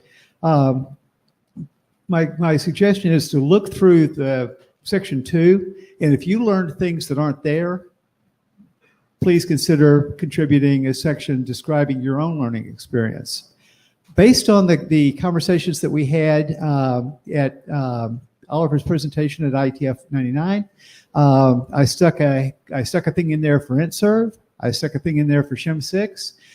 It is becoming increasingly obvious that I wish I had started writing the section on Quick Start 2 years ago, because the other reason I said I'm a transport area director is that I think Miri and I would appreciate an awful lot if people were capturing this stuff, because a lot of it tends to end up coming back into the transport area, and we end up learning the same lessons over and over again. So the transport area directors, am I speaking for you correctly, Miria? You would agree with that? This is going to help us? Yeah, she's nodding. She's nodding. Good. It's Monday. It's Tuesday afternoon. So I'll stop there. And so yes. Actually, Torlis, before you have a question, I'd like to see a show of hands. Who here, primarily layer 3 or layer 4, but anything else is fine. Who here has learned lessons about things not to do ever? What? Keeping in mind, if your hand doesn't go up, you never get to comment at the mic again. Brian, if you could do that for the remote participants, they would enjoy this moment as much as we did. Who has a lesson that they would like to write down and help Spencer fill this document out? One, Gory, Torlis, 2. Okay, the rest of you may be able to speak at other mics, but not this mic. 3 back. Okay, so a few. So get in touch with Spencer, please, and we'll try and get this. Try and move this forward for a 0-1 for Montreal. So like I said, if you are a person who can contribute text on Shim6, on IntServe, or on Quick Start, that would be fabulous. 2 of those sections are already in there in blank, and it says your name goes here. Provide text, but that's only a beginning. Honestly, I'm kind of considering that this is going to continue. This is going to be a living document for a while. Because we continue to learn, as well as continue to document the things that we've learned several times. And I forgot to raise my hand when Brian asked for a show of hands, because I was laughing so hard I didn't remember to do that. So my hand went up too. So that's, like I said, that's why I'm section 4.2. Questions? Yeah, so I mean, this looks as if life is easy. I mean, I would revert the whole thing in terms of saying we can make pigs fly. We actually have a pretty good track record of doing that, as long as basically some people thought that there was business behind it, right? And sometimes there actually was, and we have flying pigs in network. So simplicity and sane architecture aren't really the best or necessary requirements to sell things in the IETF. The support in the network, operators want to build for that. Yes, that is true, but you should really replace it with service providers. I think that's what you're talking about. I would make the argument that there is a lot more money to be made in networking if you eliminate service providers and look at people running their own networks, right? There are so many of these markets, and starting with your home network, starting with a lot of the enterprises where the margins of acceptance are completely different.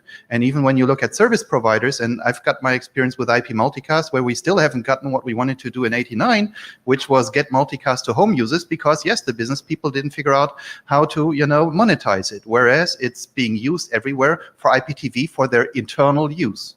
Section 4.5. just saying, right? I see it coming.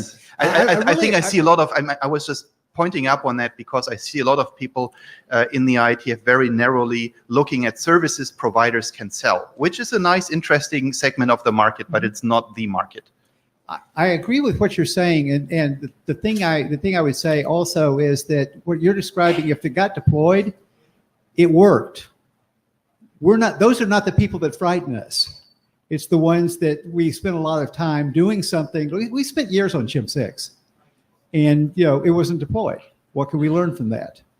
That's section 4.3. If someone would like to take a swing at that, this is. There may be a excellent companion draft. It's that basically says if you know everything that's in the other draft, here are the things that are going to work for you. That's a really reasonable suggestion. Hi, Spencer, it's Gori. Yes, I think this document would be really useful for me to show people when they come up with new proposals, because a lot of people spend a lot of time wasted here by going through things we've already done and not understanding that they have to talk about those first to kind of clear the ground. So this is really good. It might be difficult to remember the things that completely went wrong, but we should encourage people to think about those as well, because a lot of buffs around this. So, I think it is fair to say that one of the things I'm expecting to do as editor on this draft is some structural maintenance kind of things, saying, was this rejected by service providers, rejected by operators? Was this trying to violate the fundamental laws of physics? There's different categories of things that we've learned. I think, like I said, I think all three of these learnings from TrigTran might go in 3 different sections. So Aaron Falk again. So I just want to point out the IETF doesn't have a monopoly on bad ideas here. And in fact, 20 years ago, the TCP over Satellite Working Group was created largely to inform the satellite industry of what not to do to try to solve their problems. And RFC 3819 is a really good summary of that. And I think that that's such a small number compared to the current RFC state that I wouldn't be surprised if a lot of people haven't looked at the TCP SAT RFCs. But that's there's a lot of mechanisms that I think are floating around in the PANRG space that are tied to that. And one of the big insights that came out of that, and that I think are reflected in the things that you're trying to capture in this document, are to avoid assuming that the internet looks like the piece that you're familiar with.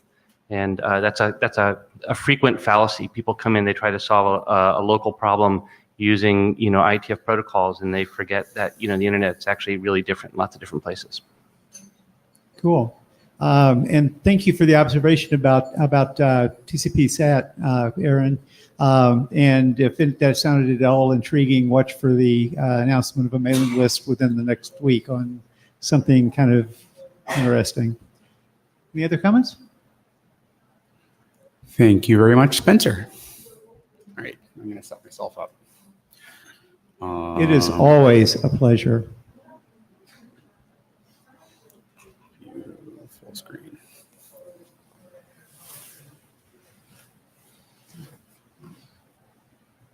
Hi.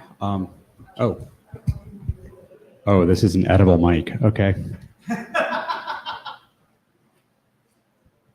Check. Hi, I'm Brian Trammell. I'm speaking now as an individual. These are just sort of some of my thoughts on ways forward. So, I mean, we've had a bunch of presentations where we were talking about path awareness. I wanted to put my definition of this up here.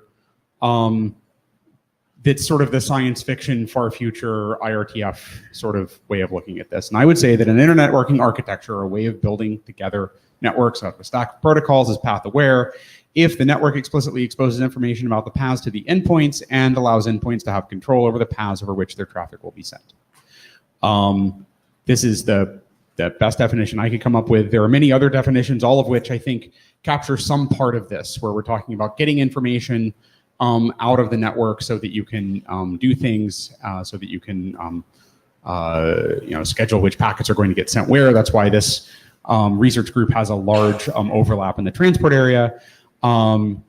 and information about sort of like path control, which is why we're hearing about segment routing, so on and so forth. The current internet architecture, if such a thing exists, is not path aware, but there are a lot of IETF technologies that we could use to build one. So this is one of the reasons that we propose this as a proposed working group, is to have a place to sort of work this out. Why do we want to do this? A big sort of driver for transport people is, hey, we're doing a lot of work on multipath transport protocols. These only work in situations where you're multiply connected, where you have a different or even wildly different characteristics on your access interfaces. It would be neat if we could generalize this beyond just these cases. It would be great if singly connected multi-home devices could maybe get some of the control that you get and some of the benefits that you get out of these multipath transport protocols. We'd like to look at alternate architectures for routing and the trustworthiness of routing information. We'd like to look at ways that the endpoints can cooperate with these things. And we'd like to experiment with cooperative signaling for path properties and path selection. What have we done so far? We've had 3 meetings.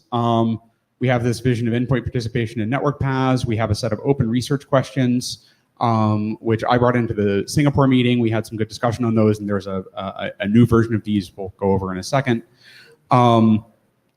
We have a venue for discussion of topics related to endpoint control of path selection. That's what most of today was about. We had many interesting proposed talks to come in and say, okay, well, these things are all kind of related. Let's get together in a room and talk about them. And we have some interest in questions and discussions, but if you look at sort of the, if you can call the output of a research group or the traffic on the mailing list, not a lot of energy in terms of answering them so far. And I'd like to kind of ask questions about, how can we do better? So these are the open research questions. This was what we started with before Singapore. We refined it in Singapore. How do we define and represent the properties of paths? One of the things that's happened in the meantime is some of this work is possibly going into the TAPS working group in the IETF. How do we get access to trustworthy information about path properties? Right now, the endpoints measure it themselves. I mean, so basically everything in the socket intents work is based on getting data that the kernel's already measuring. Can we do better than that? How do we give endpoints control over paths selected for given traffic in a way the network can trust? Well, you can do it with segment routing if you magically fix the interdomain problem. That would be, I'm missing a unicorn up here in the top left. Maybe Tom can help me out. And then what do the interfaces for this stuff look like? And it looks like TAPS might be taking this on as well, because the protocol stack selection and path selection problems are sort of pulled into this emerging TAPS architecture.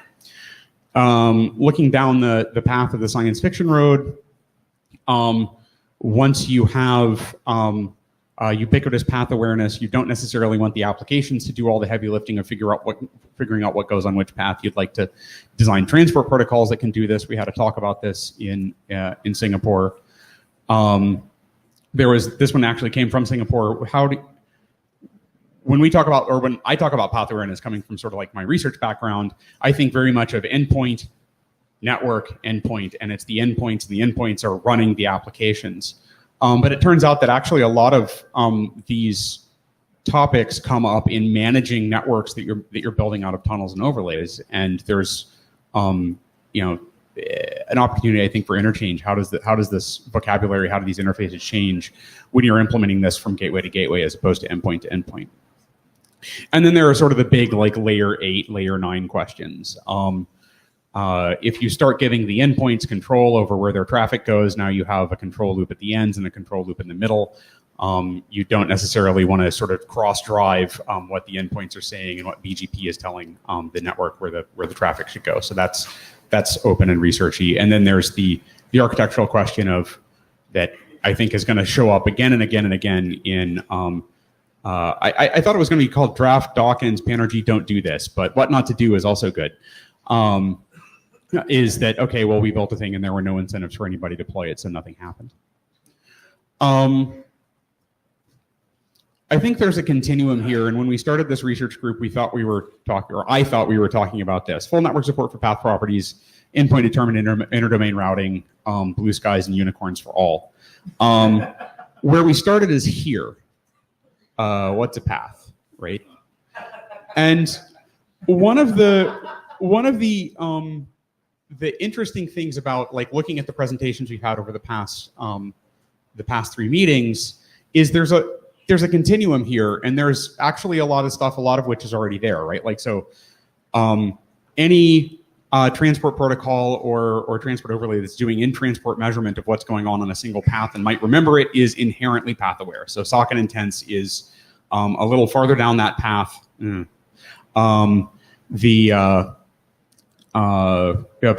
most sort of working TCP implementations now will tend to remember what works, what doesn't, what the RTT was. Can it, should it do something with initial window one, and so on and so forth.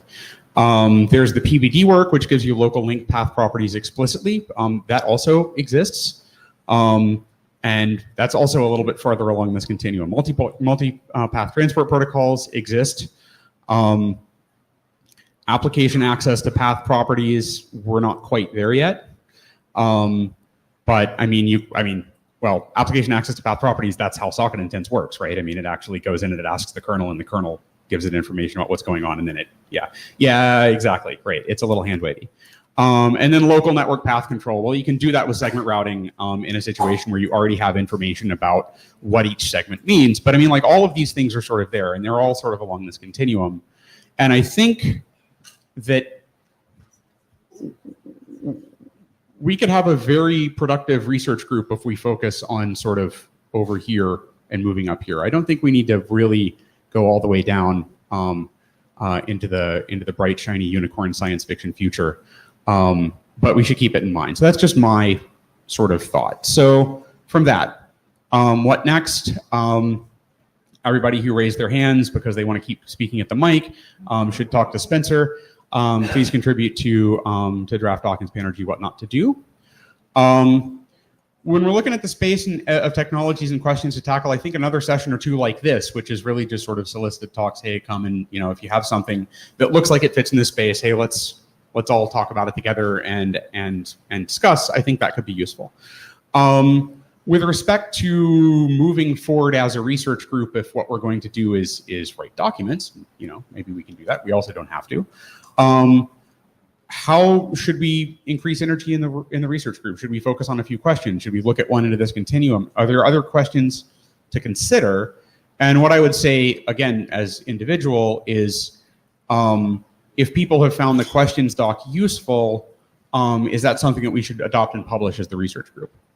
So with that, I'm going to sit down as an individual and open the line to comments and discussion. So this is really about, and then at some point, Allison will jump up and do the IETF chair thing, I presume.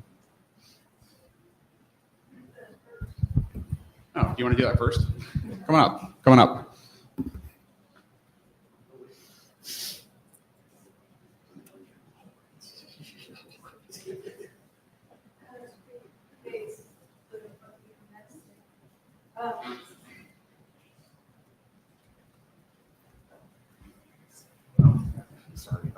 That's okay. So I'm Allison Mankin. I'm the IETF chair. We chartered this as a proposed research group, and it's having its 3rd meeting.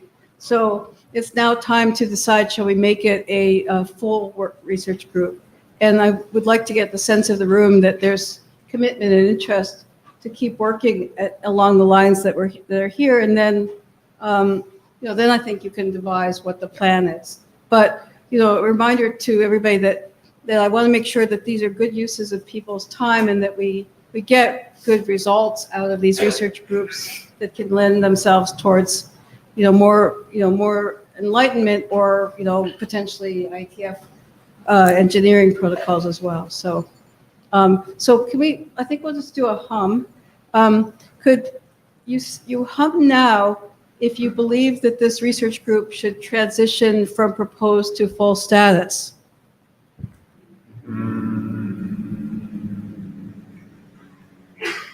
Okay, now let's have a hum of those who believe that it, and if you're at the mic, yes, you probably should cover like you did. Thank you, Charles. And now another hum. This is for those who think that it should not transition, and that basically means it really doesn't get to keep meeting formally anymore. The air conditioner doesn't like I don't hear any other humming, though. you want to comment, Spencer? Spencer Dawkins speaking as Transport Area Director, one of the two Transport Area Directors, just the outgoing one. My take from my place is that this work will happen, and the only question is whether it happens in the IETF where it belongs, or if it continues to happen for another 20 years in the Internet Engineering Task Force, where Allison was the sponsoring AD for TrigTran. This is why she liked that answer. I get to sponsor it again. But over here. Yeah, So we'll go. What? So you have an answer. Oh, I haven't answered yet. I can leave the stage now. Or you can stay up here. No, I'm done. It's okay. Thomas Eckert. Yeah, so two points. Is just one about, what is the scope of the research, right? I think everybody loves to be a technologist and just, do research on these wonderful technology aspects in here. But quite frankly, and I think Spencer's draft is alluding a little bit to it, I think there are two other really important things to understand. One is business and the other is politics. And, if I look at the history of what we've tried to achieve here, and let's say, for example, privacy as one of the important, policies, I think it would be good if people would be willing to stand up and actually summarize also, business aspects and policy aspects in a way that we know what's either feasible in the IETF or what we need to make become feasible in the IETF in that respect. So I'm standing up here as author of the questions draft.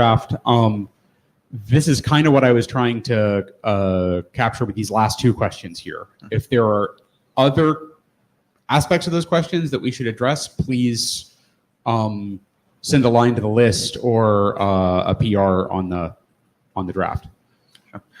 And the other part with respect to your last slide, so I'm not that much motivated to constrain the work only to, let's say, data model one sucking path or 5 sucking path, but really something to do to get better path. Yeah. I do applaud all the people who do, and I'm, to the extent that I can contribute, help with that, but it's kind of just a boring place to stop, right? Yep, understood. Well, so that's where I hope the science fiction comes in, and I hope it's not as science fiction-y as I'm afraid it is. Lee Howard. So the questions draft, I think, is important and will help drive the ultimate charter and the kind of work that we're specifically looking for. I may want to I may need to suggest some rephrasings for some of them. For example, we might want an explicit reference to the protocol transitions RFC. Yep. And I think that's... There's not one in there already? I basically cite, the first thing I do when I write an ID now I is might need to make cite some it, changes because I haven't actually read it. Good. Yep. No, I'm just surprised. It's a draft I wrote. It should cite it because I love that draft. Rüdiger Volk, Deutsche Telekom. Once in a while, I go as an observer to research groups. And I'm going to drop out and I'm not going to do research. When I'm looking at what you were talking about, I suspect that the term path aware actually is misleading. Okay. Once in a while, using misleading terminology actually misleads yourself.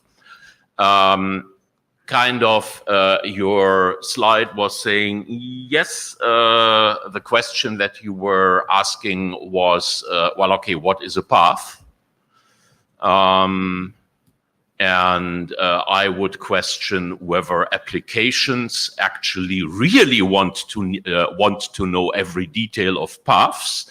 I, as a layer 3 guy, don't really worry about what lambdas are used in my transport network. Right. So what I suspect actually is the crucial question is how to communicate about available and actually used services. Mm-hmm. And I think in some of the presentations, essentially the question, how do we express that? I think came up as crucial questions.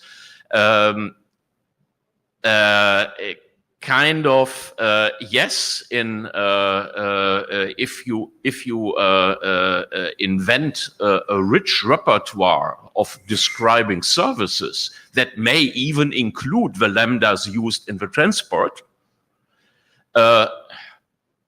probably very irrelevant to most of the applications.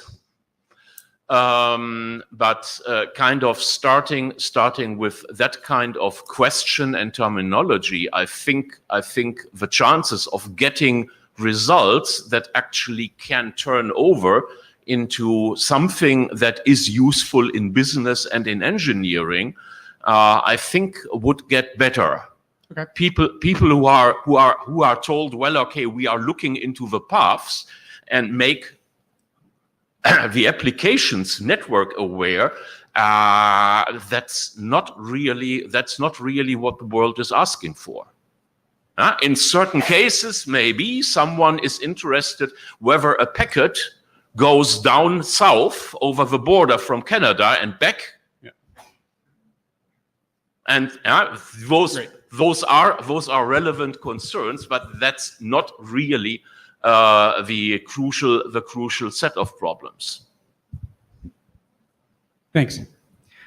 Spencer Dawkins, this week or today is a IRSG member. So you're kind of like, what are the next steps?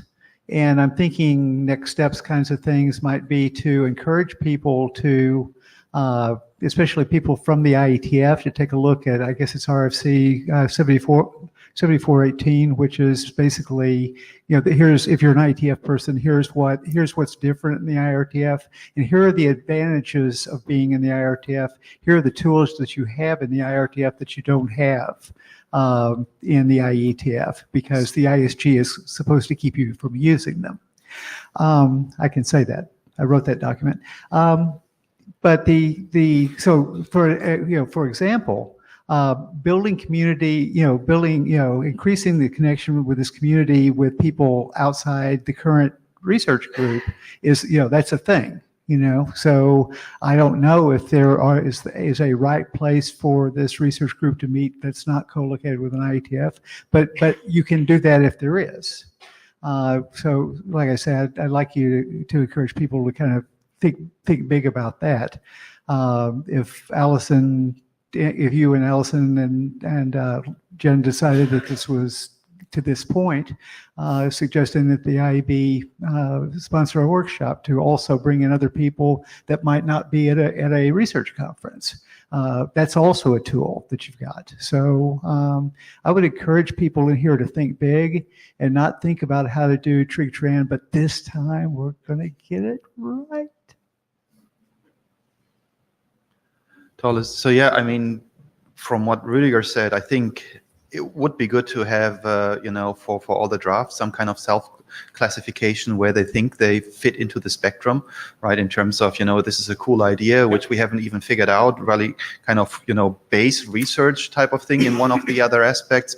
And maybe on the other side of the spectrum where, a lot of us coming from development side and being frustrated with, okay, we think this is a cool technology that will work. It should be in the IETF, but yep, business or politics don't work out yet. So how far can we still drive it? Can we, have, the research aspects of what's on the business side, what's on the politics side in the research group help us to drive it over to the IETF? And that's just, two ends of the spectrum I can imagine. But the clearer we, try to self-classify the work we're doing here, I think the easier it is for people looking at all the work to figure out where they fit. Matt Mathis. There's a lot of really cool ideas in this space. There are a lot of really simple, straightforward, valuable ideas that have never been deployed for a bunch of reasons. I'll cite as a simple example is we don't really have a scavenger service. This is a 1-bit service on top of other services. I can't say this application is running in the background. You can finish whatever. What strikes me is the most valuable thing for this community to do is to be a bridge between people who have good ideas and figuring out why similar ideas in the past haven't been deployed. That information sharing is something that's actually valuable. That's not the same as actually doing the research. So that means people presenting the research, talking about it, exploring ideas, and then saying, okay, what's the barrier that this idea is likely to hit? And helping people try to overcome those barriers. I'm very skeptical of big changes because of the scale of the internet, not because of the ossification of the internet. Oh, that may be an issue, but just the sheer scale. At some point, one is the other. Right. And the other thing that has a new perspective, I've been here for almost 30 years at the IETF. Actually, it is 30 years this year. Geez. The last 6 of which have been at Google. And one of the things that you realize at Google is the internet is the proverbial elephant in a room full of blind men. And it's different everywhere. And no matter how well you think you know you're part of the internet, somebody else's internet is entirely different than yours. Yeah. So the last comment, and we're cutting the line because we're out of time. Yeah, Jake Holland. I would like to add that if we could add to the don't do this, maybe what to do, lessons learned that were successful, if we can think of any. Yeah, it's the other draft. Oh, great. Right. Well, but what cases else? like ECN, right, which are almost, Yes. Yes, but in the context of this research group, understanding the questions that did work out well is what I'm trying to say. Thank you. So I assume we should ask the group if you like to adopt this question document. Yeah, so please hum if you think the document should be adopted.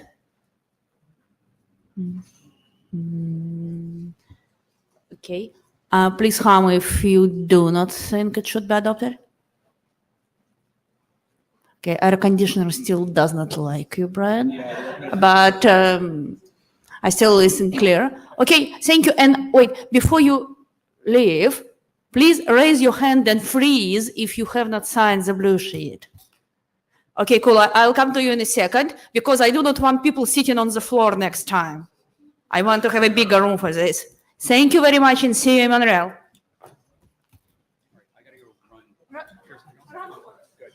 This is yours, right? Yes.